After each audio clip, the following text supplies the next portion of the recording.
आणि त्याच्याबद्दल मी थोडक्यात माहिती सांगते. निळं निळं पाखरू आंब्यावर गातं, गाताना म्हणतं नाचायला चला.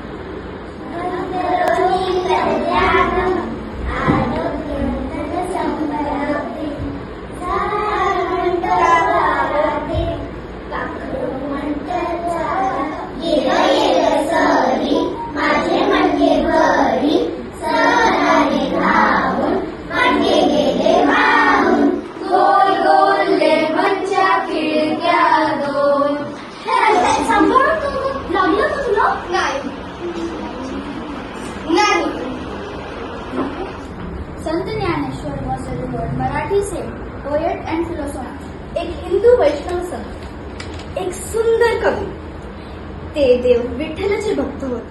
Nowadays was widely known in India for his devotional songs set to bhajan. Tukaram Maharaj एक मराठी संत होते. ते देहूला राहायचे. आई म्हणाली मराठी बोल. मी म्हणाली हे शाळेतील गोड शब्द घराघरात गाणी, मराठीतच चंद्र मराठीतच राणी.